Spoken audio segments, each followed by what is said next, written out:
Hey,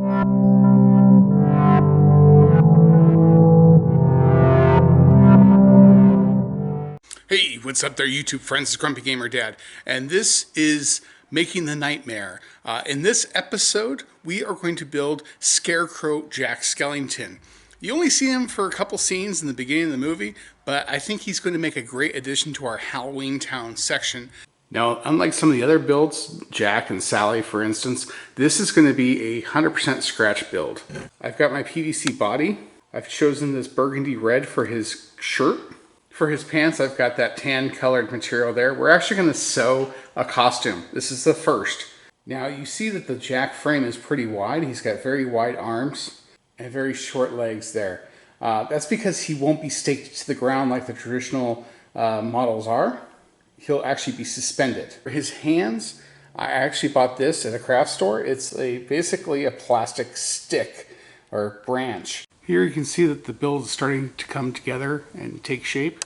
Now I've drawn out the Halloween Town sign out of a piece of 1-inch styrofoam, and I'm going to cut it out with my hot knife. It may not look like much now, but when it's painted, it will look like something resembling, well, something from the movie, I guess, hopefully. I covered the sign in this foam smooth finish. It's for crafts. It will make the paint adhesion a lot easier. Once the foam finish is dried, we'll be able to paint, and then we'll start doing the final details of Jack. So if you saw season 1 of Making the Nightmare, A, I'm sorry. B, you'll know that I use a lot of different painting techniques. What I just did was I completed a wash. Basically a wash is just very, very watered down color. It gives it that weathered look. You can see here I've also edged it. That's just basically brushing with the edge of your brush. There's also a little bit of dry brushing. Brush off as much of your paint as possible and then just brush over lightly. Now we lay our straw-filled legs down on the material and we're going to trace around it so we have a pattern for his pants. We've moved into the house so we can sew up Jack's pants with the help of our cat Sven and my wife. Hopefully we can get this accomplished.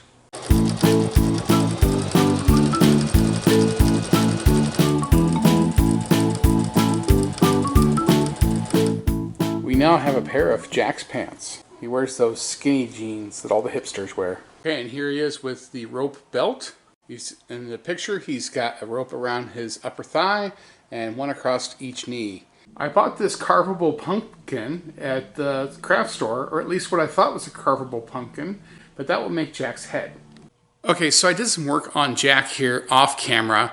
I've kind of got him all set up and I've made some changes and I'm actually really happy with this build so far. I still had to make a few modifications, especially when it came to his head. So because his head's not a carvable pumpkin, it's actually solid styrofoam, I decided to shape his face using modeling clay. I've used this before when I did Lock, Shock, and Barrel. Mouth is not there yet, and when I'm done sculpting his face, I will paint it all to blend it.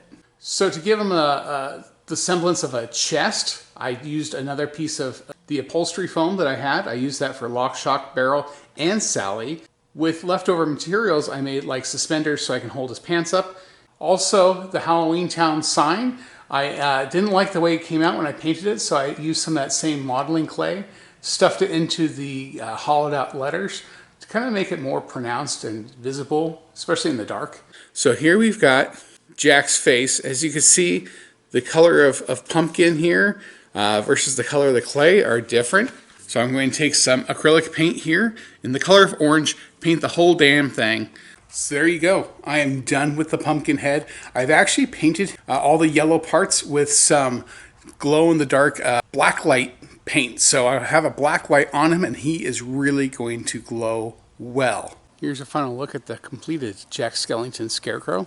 You've got the Halloween Town sign, that monstrous pumpkin head. His arms are stretched out with those sticks for hands. He is freestanding. He's only supported by that small post.